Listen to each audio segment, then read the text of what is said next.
Bismillah walhamdulillah alladzi arsala rasulahu bil huda wa dinil haqq liyudhhirahu 'ala ad-dini kullihi wa kafa billahi shahida.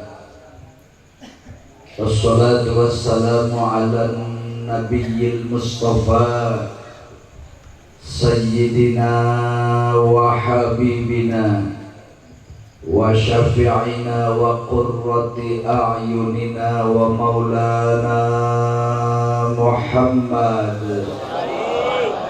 sallallahu alaihi wasallam wa ala alihi wa ashabihi alladhina baddalu nufusahum wa amwalahum fi sabilillah al-musyabbahuna bil anjumi fil ihtida. Qala Allah Ta'ala fi kitabihil karim, a'udzu billahi minasy syaithanir rajim.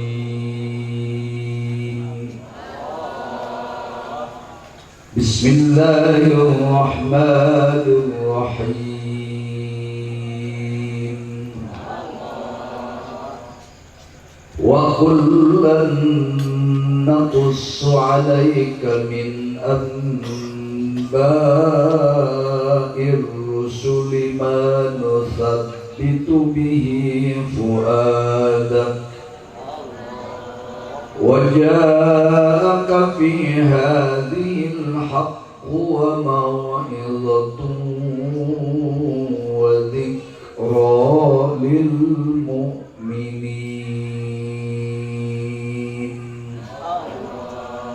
Sadaqallahul azim. Wa qala an-nabiy sallallahu alaihi wasallam, kullu ummati yadkhulunal jannata illa man aba. Qalu faman yaba ya Rasulullah? Qala man ata'ani dakhalal jannah wa man asani faqad aba. Wa qala aidan al-mar'u ma'i fil jannah. Yang sangat saya hormati para kiai, para ulama, para asatidz bil khusus sahibil fadilah wal karamah, kiai yang selalu mengimami sholat, mengajar kepada anak-anak kita di majelis, serta Masjid Riyadul Muttaqin yang alhamdulillah berkat keikhlasan, kebaikan keluarga besar Pak Haji Muji bisa berdiri sebuah musholla atau masjid yang malam hari ini beliau beserta seluruh warga masyarakat, tentunya bapak-bapak, ibu-ibu, malam ini mengadakan peringatan Maulid Nabi Muhammad sallallahu alaihi wasallam yang diawali dengan khitan massal. Kalau tidak salah informasi, khitanan massalnya sudah dilakukan. Mudah-mudahan kelak anak-anak kita, putra-putri kita, termasuk anak-anak yang telah dikhitankan, dijadikan Allah sebagai anak-anak yang soleh, amin. Dijadikan oleh Allah anak-anak yang bertakwa kepadanya, amin. Dijadikan Allah sebagai generasi penerus agama, pemertahan bangsa di masa yang akan datang, amin, Allahumma amin. Yang saya hormati Bapak Camat, Bapak Kepala Desa, Ketua MUI, serta seluruh tokoh masyarakat yang tidak bisa saya sebutkan satu persatu dengan tidak mengurangi rasa hormat saya. Yang sangat saya hormati para panitia penyelenggara dan seluruh kaum muslimin muslimat yang hadir pada malam hari ini. Tentunya kehadiran kita semua malam ini di tempat ini semata-mata didorong karena cinta kita kepada Allah dan Rasul-Nya, didorong karena cinta kita kepada Al-Quran dan Sunnah-Nya. Lahir dan hadir kita malam ini di tempat ini semata-mata karena mengharap keridhaan Allah Subhanahu wa Ta'ala yang tidak kalah pentingnya. Semoga di akhirat kelak nanti kita mendapat syafaatnya dari junjungan kita Nabi Muhammad sallallahu alaihi wasallam. Amin Allahumma amin. Bapak-bapak, ibu-ibu, sebelumnya mohon izin saya ceramahnya nganggo bahasa naon ya Pak. Tadi kapuping di bumi aya bahasa Jawa, aya bahasa Sunda. Beli kedah Jawa bae mangga. Mun bae kedah Sunda tapi Sundana rada kasar bios. Iya bapak-bapak, ibu-ibu paham bahasa Sunda teu? Ngartos di dia bahasa Sunda teu? Ya lamun ngartos mau urang bahasa Sunda bae dinya Pak. Hari bahasa Jawa teh bisi salah atuh teh. Hari ngarti mangarti kiai. Saya sebetulnya paham betul. Kalau orang lain yang ngomong Jawa saya paham. Cuman karena sehari-hari tidak rutin saya menggunakan bahasa Jawa jadi takut salah. Jadi lamun salah takut diketawain. Jadi kieu bae orang di kapling, lamun bapak-bapak nu sambutan mangga pakai bahasa Jawa, biar saya yang mendengarkan bahasa Jawa. Saya ceramah campur-campur bahasa Sunda wae banyak. Allah berfirman di dalam kitab sucinya Al-Qur'an, wa kullan naqussu 'alaika min amba'ir rusul ma nuthabbitu bihi fu'adak wa ja'aka fi hadhil haqq wa mau'izatu wa dzikra lil mu'minin. Allah membesarkan jiwa Nabi Muhammad sallallahu alaihi wasallam. Allah mengokohkan keyakinan Nabi Muhammad sallallahu alaihi wasallam sehingga Nabi kita tidak diragukan lagi punya mental baja, tidak takut dengan lawan siapapun, lawan yang ada di depan Rasulnya. Nabi Muhammad tidak takut mati. Nabi Muhammad pantang mundur berkalang tanah demi menegakkan kalimatullahi al-ulya, mengekspansi Al-Quran, menjadi pengejauhan tahan Al-Quran, dakwah tentang Islam, menanamkan dan mengajarkan tauhid la ilaha illallah, mengajarkan akhlakul karimah kepada seluruh halayak ramai, sekalipun di mana Rasulullah sallallahu alaihi wasallam hidup, dimanapun Nabi Muhammad sallallahu alaihi wasallam berdakwah, kaum musyrikin kafir Quraisy, bahkan bangsa Yahudi dan Nasrani pasti di situ hadir sebagai lawan atau rival yang menolak terhadap ajaran Islam yang diajarkan oleh baginda kita Nabi Muhammad sallallahu alaihi wasallam.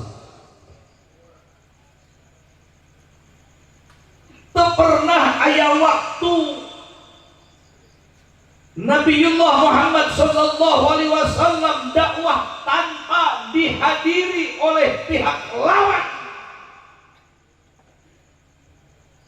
Sejak Nabi Muhammad diwisuda oleh Allah di Gua Hiro, resmi ditetapkan sebagai Nabi Rasul Khatamul Anbiya wal Mursalin, sampai beliau menghembuskan napas terakhir di Madinah Al-Munawwarah 22 tahun lebih 2 bulan 22 hari, tidak pernah luput, tidak pernah aman dari yang namanya ancaman gangguan dari pihak lawan. Bukan hanya sekedar rakyat biasa yang menjadi lawan Nabi Muhammad dalam menyebarkan agama, sampai kepada penguasa, pemerintah, presiden waktu itu turun tangan. Semua antek-anteknya Abu Jahal punya target supaya Nabi Muhammad sallallahu alaihi wasallam tumbang dari kenabiannya, Nabi Muhammad tumbang dari kerasulannya. Rencana mereka, Nabi Muhammad dan seluruh para sahabatnya jadi target pembunuhan.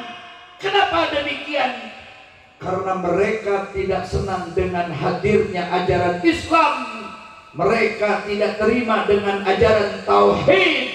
Mereka tidak terima dengan ajaran Allah yang diajarkan oleh Rasulullah sallallahu alaihi wasallam.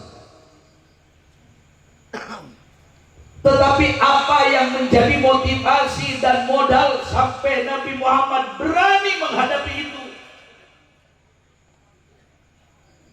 Yang pertama,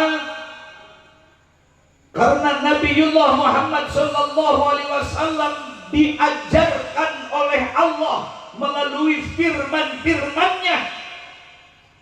Sewaktu-waktu Nabi Muhammad mendapatkan langsung firman Allah tanpa melalui malaikat Jibril, dan itu disebut hadits qudsi. Sewaktu-waktu Nabi Muhammad sallallahu alaihi wasallam langsung mendapat firman Allah melalui malaikat Jibril, itu yang disebut Al-Qur'an.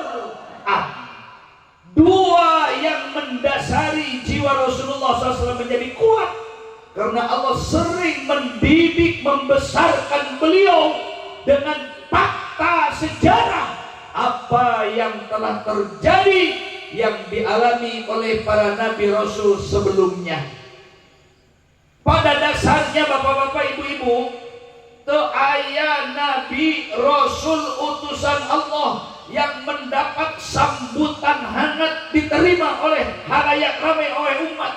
Aya nabi rasul mengajarkan agama langsung disambut dengan senyum simpul oleh seri manis oleh umat. Aya Nabi Adam alaihi salam, waktu itu tidak ada yang demo menolak ajaran tauhid yang dibawa Nabi Adam alaihi salam. Itu karena manusianya acan ayah, Pak. Ya Nabi Adam kalau tidak melpanggelan nembe kawin ke Siti Hawa, sahanu demona manusana oge can aya, jalmina teu acan aya.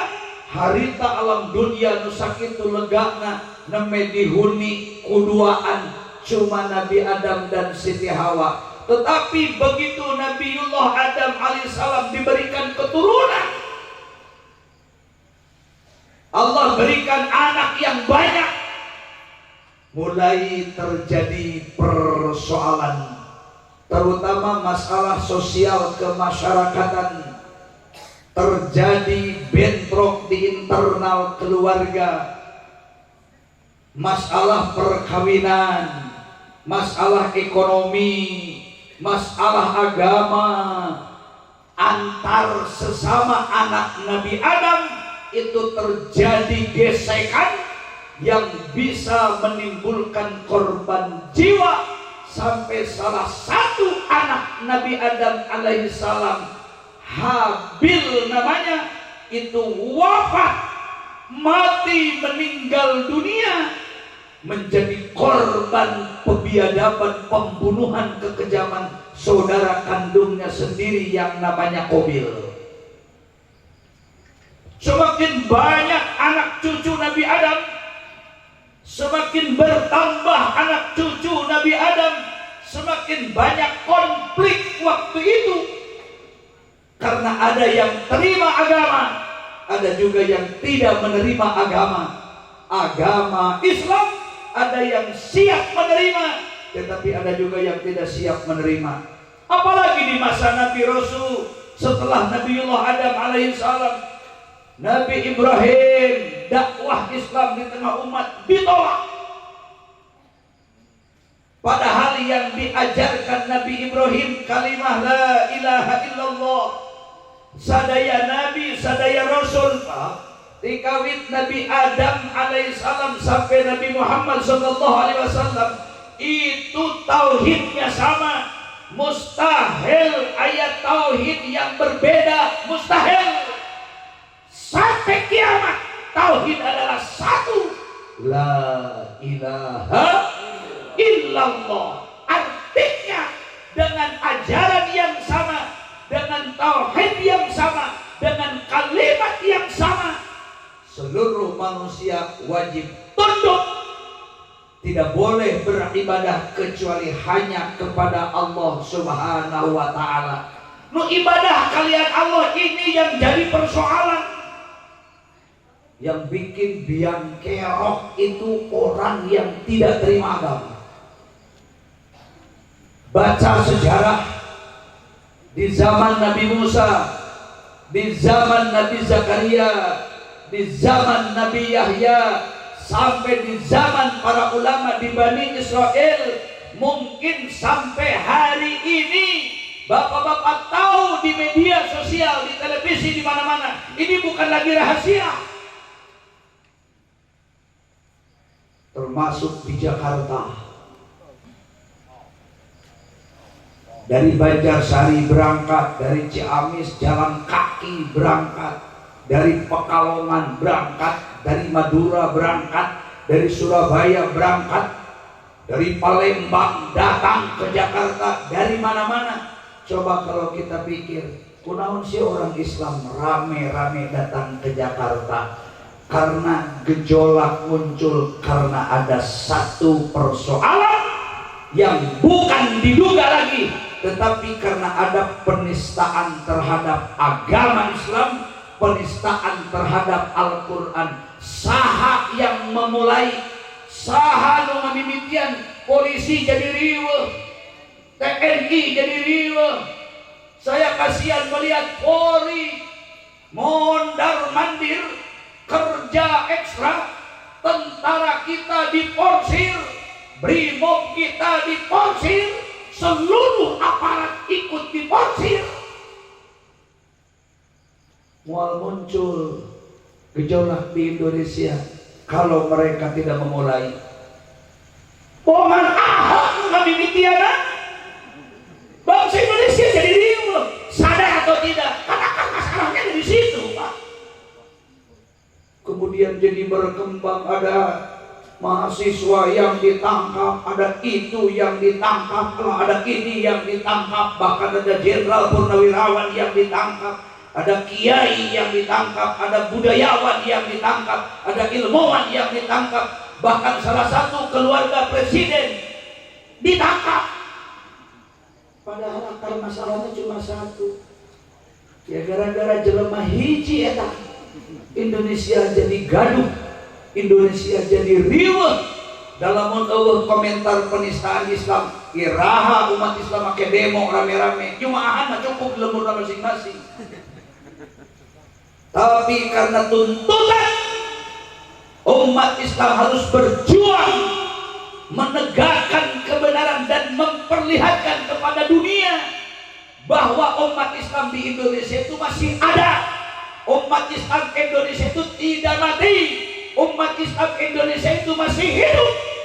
Siapa yang ridho atau rela agama Islamnya diinjak-injak oleh sekelompok minoritas, sekelompok kecil, padahal umat Islam tidak pernah mengusik agama mereka, umat Islam tidak pernah mengganggu tempat ibadah mereka, umat Islam tidak pernah membuat keonaran di tengah-tengah mereka. Lalu kenapa mereka katanya kelompok minoritas di Indonesia dengan berani-beraninya mengusik ketentraman umat Islam?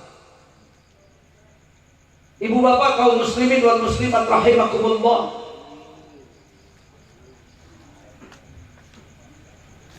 sampai Nabi Zakaria alaihi salam bukan hanya ditolak oleh umat, bukan hanya ditolak oleh masyarakat, sampai Nabi dikejar-kejar.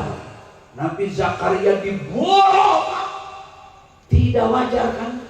Nabi Rasul diboro, dikepung. Sebelum waktu sholat subuh, Nabi Zakaria keluar dari rumah tinggalnya dengan niat mau menuju tempat ibadah ke masjid. Tidak tahu di sekeliling termasuk di depan pintu rumah Nabi Zakaria, musuh-musuh telah menunggu dengan bersenjata lengkap, bawa golok, bawa pedang. Jadi Nabi Zakaria tenang, selalu berbaik sangka, disangka aman, teu aya naon-naon. Begitu keluar ngalengkahkeun sampean anak, padahal Nabi Zakaria bade sholat menjelang waktu subuh ke masjid, dikewat ku musuh. Sampai Nabi Zakaria dipukul, disiksa, babak belur. Dalam keadaan tersungkur, Nabi Zakaria diragaji ku kaum-kaumnya yang kafir, oleh kaum-kaumnya yang biadab, oleh kaum-kaumnya yang tidak pernah menyatakan Allah sebagai Tuhannya. Nabi Zakaria dibunuh dengan tuduhan mengganggu gerakan nasional. Nabi Zakaria dibunuh dengan tuduhan mengganggu ketenangan masyarakat. Nabi Zakaria dibunuh, dituduh menyebarkan fitnah, bahkan dituduh menyebarkan agama sesat. Padahal yang diajarkan Nabi Zakaria itu kan agama Islam. Tauhidnya dengan Nabi Muhammad sama, Pak. Cuma syahadat kerasulan ana kudu berbeda. Di zaman Nabi Zakaria syahadat sami, asyhadu an la ilaha illallah. Ayeuna di zaman Nabi Muhammad sama, asyhadu an la ilaha illallah. Cuman kamana rasulna, yaitu tergantung rasulna nu aya. Di zaman Nabi Ibrahim asyhadu an la ilaha illallah wa asyhadu anna Ibrahima rasulullah. Di zaman Nabi Musa asyhadu an la ilaha illallah wa asyhadu anna Musa rasulullah. Di zaman Nabi Zakaria asyhadu an la ilaha illallah wa asyhadu anna Zakaria rasulullah. Di zaman Nabi Muhammad asyhadu an la ilaha illallah wa asyhadu anna Muhammadar rasulullah. Sama tauhidnya. Nabi Zakaria dibunuh. Cara ngabunuhna diragaji biar puas, sampai kepala dengan anggota badannya terputus. Masih belum puas, diambil lagi jasad Nabi Adam, padahal kepalanya kos lesot, bagus misah diragaji, dipotong-potong deui bae awakna sampai dibikin beberapa potongan. Itu dilakukan oleh kaumnya yang kafir, para pengikut setan dan iblis, manusia-manusia biadab yang tidak beriman kepada Allah Subhanahu wa ta'ala. Begitu pula Nabi Yahya setelah Nabi Zakaria wafat, meninggal dunia, dilanjutkan penyebar agama oleh putranya Nabi Yahya. Nabi Yahya pun mendapatkan nasib yang sama, diperlakukan oleh kaumnya yang kafir dengan tidak sehat. Nabi Yahya pun dibunuh mati dengan cara digergaji. Cuma Nabi Muhammad SAW anu teu berhasil dibunuh. Lain teu aya mereka bunuh Nabi Muhammad, tiba baheula ke Nabi Muhammad geus dikepung imahna macam-macam. sampai turun asbabun nuzulnya surah Yasin itu 8 ayat berturut-turut dari mulai ayat pertama sampai ke ayat 8 surah Yasin. Itu langsung Nabi Muhammad diajarkan oleh malaikat Jibril. Waktu itu malam Kamis, terjadi pertengahan bulan Rabiul Awal. Menurut sebahagian besar ahli tarikh, tanggal 16 bulan Rabiul Awal atau pertengahan bulan Mulud, Nabi Muhammad dikepung rumahnya oleh 40 tokoh dari seluruh kabilah di Jazirah Arab. Jeger-jeger ngumpul dari semua ormas organisasi kafir sadaya, turun tangan dengan bawa golok daya pakai tangan kosong. Maksudnya merencanakan Nabi Muhammad malam itu mau dihabisi nyawana. Nabi Muhammad dibunuh, sadaya sahabat dijadikan target mau dibunuh malam eta. Itu terjadi bulan Mulud, bulan Rabiul Awal. Tapi Allah Ta'ala dahsyatnya memberikan pertolongan Allah, sampai malaikat Jibril sebagai intelijen servisnya dipanggil oleh Allah. Dalam kondisi rumah Rasul terkepung, Jibril sebagai intelijen servis dipanggil oleh Allah. Jibril, saya ya Allah, sini kau. Kau tahu, lihat apa yang terjadi di sekitar rumahnya Nabiku Rasulku Muhammad Sallallahu Alaihi Wasallam. Kamu tidak boleh tinggal diam. Jibril, tolong bimbing dan bacakan surah Yasin. Malaikat Jibril turun. Hari malaikat kan didamalna tina cahaya, padahal kafir sabar halapis pak. Mengepung rumah Rasul. Rumah Rasul itu kan alit pak, dibanding jeung musola nu ieu Riyadul Muttaqin masih agongan kene musola ieu. Rumah Nabi lebih kecil dibanding dengan musola ini. Dikepung 40 tentara, ditambah di belakangnya aya lapis kedua, di belakangnya dari aya lapis ketiga, di belakangnya lagi aya lapis keempat. Total jumlahnya itu lain cuma 40, bukan ratusan, tapi ke jumlahnya ribuan kafir yang malam itu siap mengepung Nabi dengan maksud malam itu nyawa Nabi harus dihabisi. Jibril datang nembus pasukan tentara Abu Jahal. Untungna malaikat makhluk halus dijieunna tina cahaya, jadi aman. Sanajan polisi Abu Jahal yang kafir penuh mengelilingi rumah Rasul, teka tempon tak posisi diri kafir seorang oge malaikat Jibril datang langsung masuk ke rumah Rasul. Katingali Kanjeng Nabi nuju ebok sedang berbaring. Nabi disapa oleh malaikat Jibril, wahai Muhammad, kekasih Allah Rasulullah, kau bangun Muhammad. Hari Kanjeng Nabi pan pak masing kulem socak nage manahna hatinya mustahil Rasul tidur. Nabi malamun kulem teh cuma socana ungkul merem, tapi hati nama eling ka Allah nu mata. Kulem Kangjeng Nabi, tidur Kangjeng Nabi, teu pernah Rasul batal wudu alasan karena tidur. Sarena dia cuma socana ungkul, batinnya nyaring terus selalu ingat Allah. Beda jeung urang kedung kendal. Lamun urang kedung kendal merem panonna insyaallah merem jeung hate-hatena. Kadang-kadang urang mah panonna beunta hatena geus hees teh heula. Panonna nyaring keneh tapi hatena geus lupa teu ingat Allah. Komo panonna beureum atuh hatena ge beuki beureum bae. Kanjeng Nabi Muhammad mah kajen socakna kulem tapi manah nama teu kulem.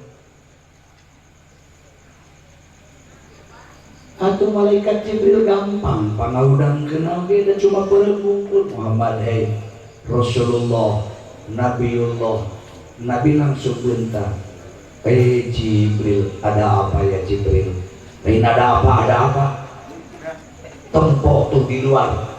Ari maneh Muhammad ningali teu aya saha di buruan dipipirkeun cakaturi mah anjeun. Oh, cek Rasul asa eueuh saha? Tadi kami di masjid ka imah teu manggih saha-saha. Eueuh tamu tempok Muhammad heula, tempok. Rasul boga begitu ditingali saeutik tina horningna. Weh, bener cek Rasul kok. Ieu bener Abu Jahal bungkul. Anu sok tukang demo rek ngabunuh kami kan eta. Nu kamari bisa mudah-mudah kami si eta oge. Nu ngusir kami sampai ka kami hijrah ka Taif si eta. Nu mudah-mudah kami sampai kami hijrah ka Ethiopia ka negeri Habasyah si eta keneh.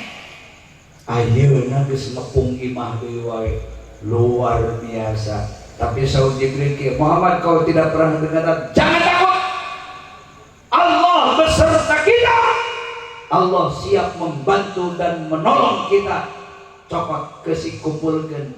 Untungna Bapak Ibu ari bumi Kangjeng Nabi teh sederhana pisan. Lantaina teu pake keramik, teu nganggo granit, teu nganggo tembok-tembok acan. Lantai rumah Rasul asli kerikil pasir. Digunukeun kesik. Kangjeng Nabi di biwara ngepel kesik saguna pananganan jenah. Kemudian Jibril membacakan awal sampai ayat ke-9 surah Yasin dan Nabi Muhammad langsung mengikuti apa yang dibaca Jibril. Dari mulai baca ta'awud, a'udzubillahi minasyaitonirrajim, bismillahirrahmanirrahim. Nabi beringatkan kesik Yasin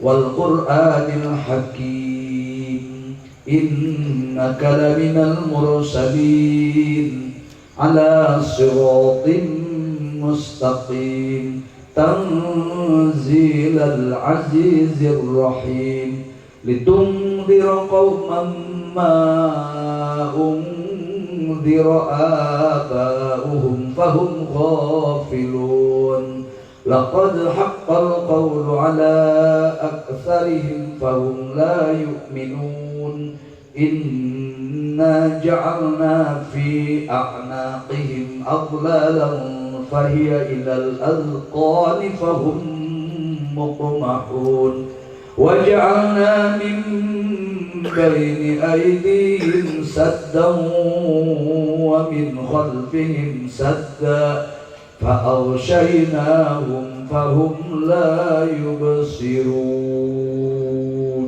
Sampai di ujung ayat فَهُمْ لَا يُبْصِرُونَ, malaikat Jibril berhenti. Rasulullah Nabi Muhammad pun berhenti sampai ujung kalimat فَهُمْ لَا يُبْصِرُونَ. Lalu apa yang terjadi? Karena di lengan Rasul, di kepal tangan Rasul itu ada sekepal kerikil pasir yang diperintahkan oleh Jibril alaihi salam. Kata malaikat Jibril, Muhammad buka kene pantona. Moal naon itu Jibril? Ulah sieun, Allah penolong kita. Tidak ada satu kekuatan di dunia ini yang mampu atau kuat mengalahkan kekuatan Allah. Luruskan Allahu Ahadnya, luruskan Allahu Samadnya. Bismillah, bukakan pintu, tinggal awurkeun bae. Geus dike urusan Allah, mane teu loba tatanya. Jadi bukakan pintu. Padahal di sakeliling bumi Nabi musuh bawa golok sadayana Pak. Aya nu bawa bedogna 2, aya nu bawa golokna 3 yang serap supaya puas ngabunuh Rasulullah sallallahu alaihi wasallam. Bareng dibukakeun pintuna, geusik dina panangan Rasul. So Jibril awurkeun Muhammad buang, diawurkeun ku Rasul. Wow! Begitu diawurkeun geusikna, langsung Allah merintahkeun angin. Karena angin juga makhluk Allah. Sewaktu-waktu angin juga bertindak menjadi jundullah alias tentara Allah. Pada hakikatnya seluruh makhluk di bumi ini semua adalah makhluk Allah. Statusnya bisa juga menjadi tentara-tentara Allah Subhanahu wa ta'ala. Buktinya Raja Namrud di zaman Nabi Ibrahim baheula modalna itu lain make brand setel. Namrud mati bukan karena senjata laras panjang dan pendek. Namrud mati bukan karena senjata rudal atau nuklir. Namrud mati padahal kepala negara, tetapi karena dengan sombongnya menentang Nabi dan Rasulullah, Allah cuma merintahkan ramatuk kan alit dialurkan ramatuk breng digulung eta presiden Namrud, raja digulung ramatuk di luar dugaan sama sekali. Bedog mawa, golok mawa, di gemerong ku ramatuk itu makan kemampu mereka ramatuk susah. Ramatuk nanti cuma loba balatna. Makanya ulah nganggap enteng ke rakyat kecil. Ai loba balat naman ulah tinggi jadi kuat. Jangan coba-coba mengusik rakyat yang lemah selain karena doanya sebagai senjata. Rakyat muslim walaupun di mata manusia lemah, tidak bersenjata, tetapi dengan doanya, dengan amal solehnya, Allah siap membantu umat-umat Islam yang tertindas oleh orang-orang kafir laknatullah. Insya Allah turun barang bantuan Allah Ta'ala.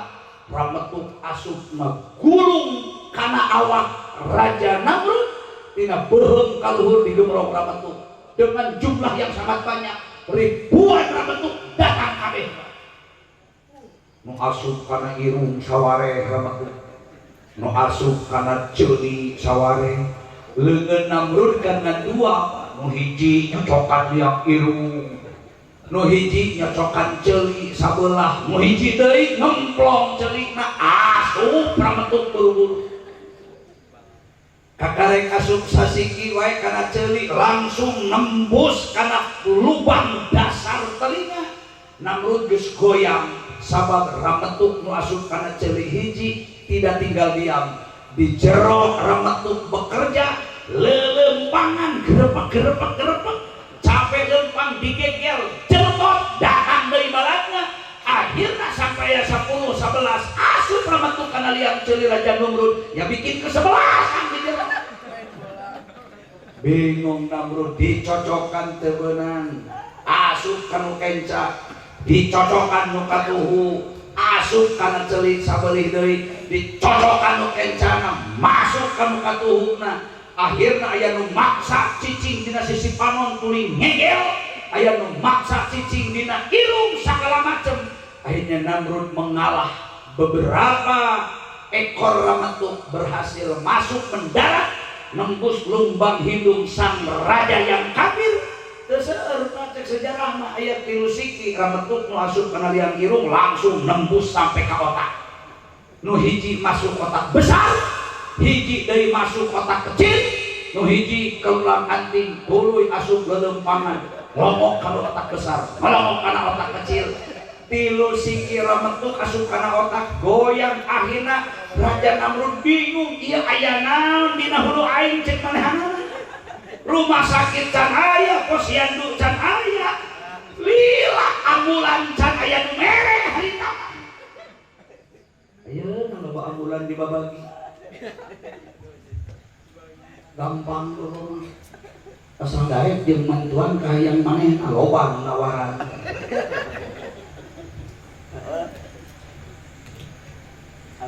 Syarat tambah bapak ulah protes, kewe lagi nama di mana pemilihan umum didukung manehna. Tah ambulan, jam perawatan kendaraan anak, ulah pancakaki, ulah fanatik agama, baik umat Islam dihakan atah gengke. Pokoknya mah bisi hayang mobil mah tah we ayeuna. Gampang kan? Waktu itu saya ambulan, nu ngabagi bagi. Ontak lila jalanna, sedangkan ke rumah sakit umum jauh. Namrud pusing, akhirnya bakat nyeri, bingung lebah mana nu nyerina. Teu nyaho ramatuk asup kana ceulik saware, kana irung saware, otak saware nu gede seleutik, nu leutik gede, asup kabeh. Namrud bingung, akhirnya nyokot kampak badak ngadengklang dina tihang dibobok huluna ku sorangan. Cek manehanana aing hayang neuleuh ieu nu getek dina lebah irung leutik kana kolot aya nempok naon kira-kira nu ngaganggu nu bermasalah dijebrot ya atuh dikadek tarangna ku sorangan modal. Tingali Raja Abroha kurang kumaha hebat Abroha, kurang kumaha kuat Abroha, sampai ku Allah diangkat dina Al-Quran ceritanya itu karena kebesaran Abroha, kesuksesannya luar biasa. Oh, jelema nu wani macam-macam Abroha waktu itu bawa pasukan sebanyak-banyaknya dengan tujuan yang sangat jahat. Di imahna mula ti istana mula geus kaluar rek ngarobohkeun Ka'bah. Manehna geus membangun menara menghabiskan emas yang sangat banyak dengan target lamun Ka'bah diruat, lamun Ka'bah di Masjidil Haram dihancurkan, engke jelema nu sok datang ka Ka'bah di seluruh dunia bakal pindah engke mah ka nagara manehanana. Sabab geus nyieun gereja gede menghabiskan emas ratusan kilo dianggo ngahias menara, dianggo ngahias gereja. Disangkana meureun umat Islam rek daek dibawa ke gereja can ge nepi ka Mekah kakarek ge nepi ka pinggireunana kurang lebih 15 kilo deui. Lamun rek nyokot jalan nu normal harita sampai ke lokasi bangunan Ka'bah dina ujung satu tempat ngaranna Muzdalifah, antara Muzdalifah dan Mina yang biasa dijelajahi oleh umat Islam ketika melaksanakan haji atau sebagai bahan pengetahuan ketika melaksanakan ibadah umroh. Bapak-bapak nu ka Mekah pasti terang insyaallah. Tah ieu lokasi keluar di Arafah langsung Muzdalifah dina ujung wilayah Muzdalifah sebelum memasuki wilayah Mina itu ada sebuah tempat ngaranna Wadi Muhassir atau lembah keprihatinan. Di tempat itu Abroha habis dan seluruh pasukannya. Oh, anu nyesak saurang-urang acak modal sadayana. Elehna ke senjata lain, pakai bom lain, pakai laras panjang, laras pendek, saha nu turun ngalawan Abroha? Rombongan manuk kecil yang namanya ababil.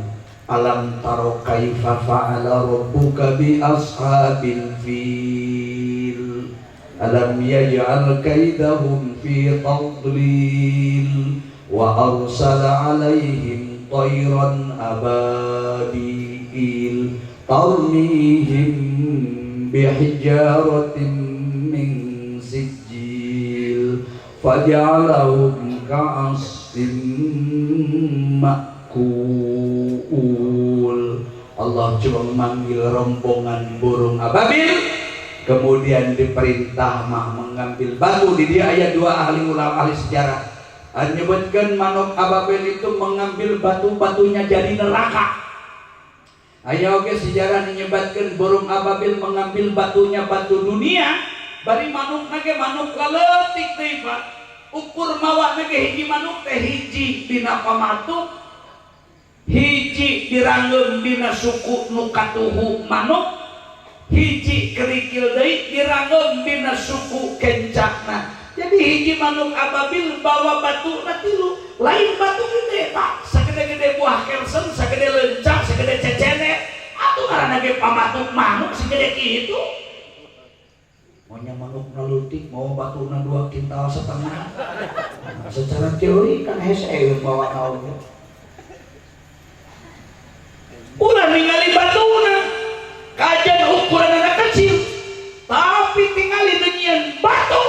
Karena Allah berkehendak menolong umat Islam, menjaga kemurnian Ka'bah, menjaga kesucian tempat ibadah kaum muslimin sampai kiamat nanti.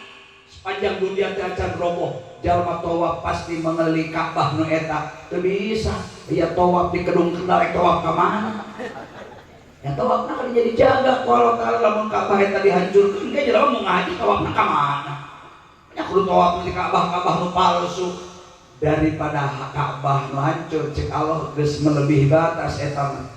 Make hayang ngancurkeun Ka'bah sagarupa disebut nage Baitullah, lain berarti Allah cicing di Ka'bah di dinya ngan ngaranna eta teh cek Allah Baitullah. Yang cek Allah paling dibeakeun heula. Abrahah mati kurang lebih 15 kilo sebelum nembus masuk wilayah Mekah bangunan Ka'bah. Eta ge geus nepi ka Mekah mah ngan kana lokasi nu aya Ka'bahan candugi modar manten beak digurumut manuk na ngaragrakeun batu na ditembus ditiup ku angin paeh kabeh. Teu aya nu nyesa tentara Abrahah saurang-urang acan mati massal. Mun di dieu aya hitanan massal, Abrahah harita modar massal. Nah, ini semua diceritakan Allah dalam Al-Quran sehingga Nabi menjadi punya jiwa yang sangat kuat. Minimal Rasul membuat kesimpulan, oh, jadi lain cuma kami unggul ngaran-ngaran dakwah ngajak bener, ngajarkeun tauhid, nyebarkeun Al-Quran, pasti bakal aya lawanna, aya musuhna. Tapi di situ keindahan seorang nabi, di situ keindahan seorang rasul, di situ kemuliaan seorang ulama, di situ kemuliaan seorang pejuang, di situ kehebatan seorang mujahid. Dalamun Allah tenyeun lawan, tenyeun musuh, tenyeun kafir, umat Islam hese neangan maut syahid hayang bebas masuk surga hese. Da Allah nu maut syahid kecuali kudu berperang lawan kafir di medan tempur. Dari maut syahid kan istimewa, Pak. Saya pernah ditanya, Pak Kiai, cek nunanya dia. Saya sering nguping katanya, aya maut syahid, aya maut pahlawan. Itu bedanya di mana katanya Kiai? Tapi Bapak benar-benar can ngerti, perlu penjelasan. Benar-benar saya terpaham, saya penjelasan, lain rek muji, saya benar terpaham. Jika abdi bahasana sederhana we, ari pahlawan mah jalma maut di medan tempur, di medan perang dengan motif bela bangsa, bela negara, tetapi tidak ada niat bela agama Islam. Penghargaan dari negara, penghargaan gelar dari penguasa, gelar dari pemerintah tentunya. Sahawai jalma anu maut di medan perang dengan motif bela negara, bela bangsa, itu gelarnya pahlawan. Tapi lamun maut syahid beda deui, sarua ari maut di medan perang nama cuma motivasi nanu berbeda. Yang dikatakan mati syahid, orang mati alias wafat di medan perang dengan motif membela agama Islam, membela agama Allah, membela agama hak dari kerusakan. Ketika terjadi umat Islam dan agama Islam dihinakan, ketika terjadi pembantaian terhadap manusia pemeluk agama Islam, kemudian umat Islam bangkit melawan mereka-mereka yang anti agama, anti Islam, sampai menghembuskan nafas terakhir di medan perang dengan motif membela agama, bukan memaksakan agama, tetapi perang membela agama dari kehancuran. Begitu mati, itu gelarnya mati syahid. Yang memberikan gelar atau titel syahid itu bukan manusia, tapi Allah Subhanahu wa ta'ala, yang disampaikan oleh baginda kita Nabi Muhammad Sallallahu Alaihi Wasallam. Karena motivasinya yang berbeda, walaupun sama-sama mati di medan perang. Maut pahlawan, maut di medan perang. Maut syahid, sarua maut di medan perang. Cuma motivasinya beda. Nu hiji motifna bela bangsa, bela negara. Nu hiji motifna bela agama. Nu ngabela bangsa, ngabela negara itu ngaranna pahlawan. Tidak dijamin masuk neraka, tetapi juga tidak dijamin masuk surga. Jadi pahlawan artinya maut pahlawan, bisa jadi penghuni neraka, bisa jadi penghuni surga. Pahlawan bisa jadi calon surga, tetapi pahlawan bisa juga calon neraka. Kalau mati syahid itu jelas calon ahli surga. Beberapa hadis dalam Bukhari itu diulang-ulang hadisnya Pak. Sanes cuma hiji. Silakan Bapak cek, silakan Bapak baca. Leuwih 40 matan hadis, tetapi substansinya sama, yang menegaskan dan menceritakan bahwa orang yang mati syahid, orang muslim, orang mukmin mati di medan perang melawan kafir, sedang membela agama Allah, membela agama Islam, langsung matinya masuk surga. Alhamdulillah. Malah di Nasyarah Al-Malebari sareng Bukhari disebutkan pakai kalimat goyah, wa in zana wa in sarak, kajen pelacur tukang zina, malah gembongna pelacur, gembongna zina, lain cuma zina 2 kilo 45 kali, ribuan kali orang Islam tapi melakukan perzinahan sepanjang mereka tidak musyrik dan tidak murtad, kemudian mati di medan perang dengan motif bela Islam, bela agama dari kehancuran, bukan memaksakan agama tetapi membela agama dari kerusakan, matinya dijamin masuk surga. Kajen pelacur gembongna bangsa alias tukang maling, tukang mabok, tukang bobok tarok, tukang mukakeun anerok, tukang ngarorojok liang orok. Pek tamahan deui ibu. Asal muslim mukmin maut di medan perang bela agama surga Pak. Sadaya dosa jinahna, dosa tinggal salatna, dosa teu puasana, dosa teu zakatna, dosa teu ngahajina, dosa ngabunuhna, dosa minum arakna, dosa ngarentenkeunana, semua langsung diampunkan Allah Subhanahu wa taala. Begitu mulianya mati syahid, mati di medan perang di jalan Allah sedang membela agama Allah taala, sampai dosa sebesar apapun asal ulah musyrik jeung murtad, seek dosana dihampura ku Allah taala, langsung masuk surga. Alhamdulillah. Alhamdulillah.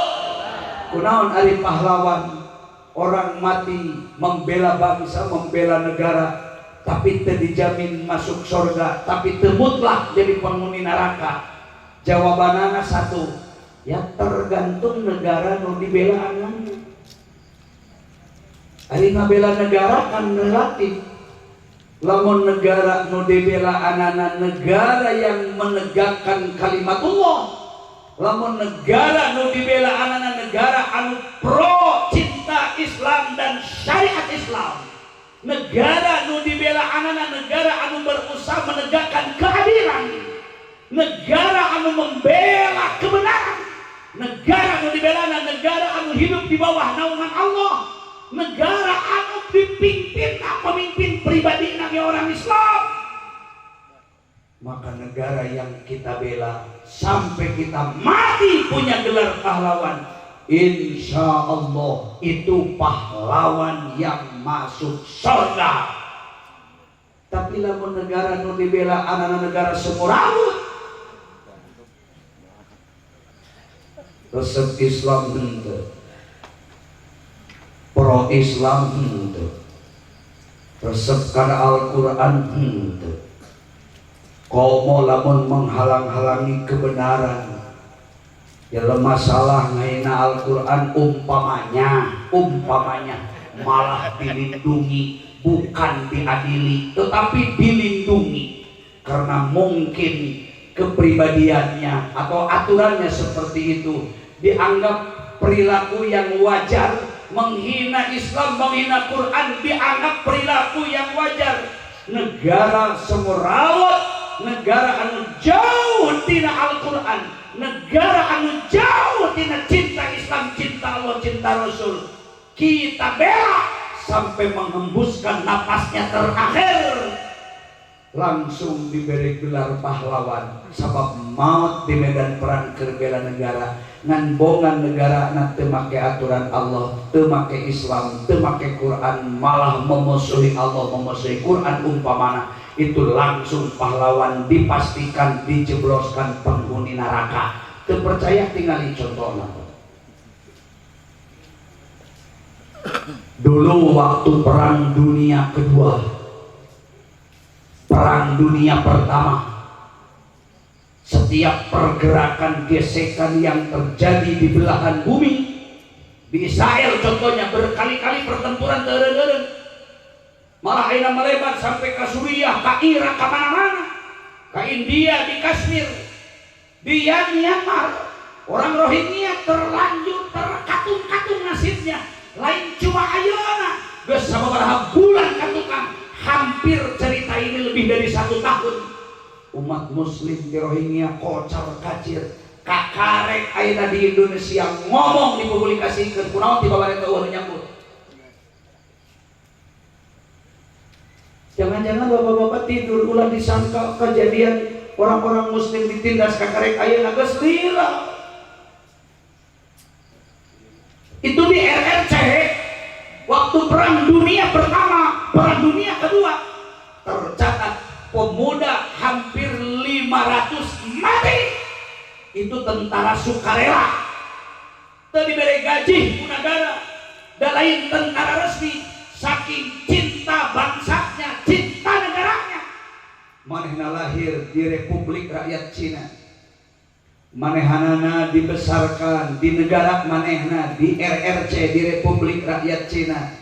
RRC hukum negarana ti baheula nepi ka ayeuna menganut paham dan keyakinan komunis. Jadi presidenna oge teu sah di RRC mah lamun teu komunis, sabab mayoritasna keyakinan agama rakyatna di RRC komunis. Jadi pemuda orang RRC yang cinta negaranya, negara mana Cina, lahirlah Cina, suku bangsa Cina, pai di medan perang secara sukarela teu meunang upah naon-naon, diberi gelar pahlawan ku negaranya. Pahlawan naon eta coba? Disebut pahlawan negarana komunis. Disebut pahlawan bangsa, bangsanya komunis. Disebut pahlawan perjuangan, lagi perjuangan komunis. Disebut pahlawan naon wae ge, tetap pahlawan komunis. Satu kalau komunis tetap komunis. Maka pahlawan seperti itu insya Allah masuk neraka. Naon sababna? Bila negara lagi negara komunis, negara kafir. Toh orang Israel tiap diadu aya we nu pae di Islam aya nu maot di ditu aya nu pae. Jeung teu eureun-eureun ti babaheula nepi ka ayeuna. Nah eta anu pae orang Israel bari agamana kafir, agamana Nasrani, agamana Yahudi, agamana Protestan, agamana Katolik, perang atas nama negaranya, saking cinta negerinya Israel sampai kamu menghembuskan nafas terakhir, berani mati di medan perang, angkat senjata nu dilawanna Islam, paeh langsung diberi gelar pahlawan ku pemerintah orang Israel. Pahlawan naon eta? Disebut pahlawan negarana kafir, disebut pahlawan bangsanya kafir, disebut pahlawan perjuangan anak kafir, disebut kumaha ke kafir mah kafir we, itu pahlawan calon penghuni neraka. Kami doakan mudah-mudahan para pahlawan yang gugur di medan perang di Indonesia, semoga mereka menjadi pahlawan-pahlawan yang masuk surga. Sebab di Indonesia pahlawan lain cuma bela negara. Pahlawan di Indonesia oke bela agama, bela Islam.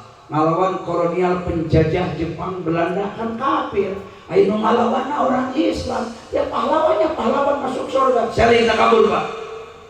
Itu setiap tentara yang baru lulus, tentara yang masih magang, khususnya TNI, di Tasik itu di Brigif sudah beberapa tahun yang lalu sampai kaya terputus-putus.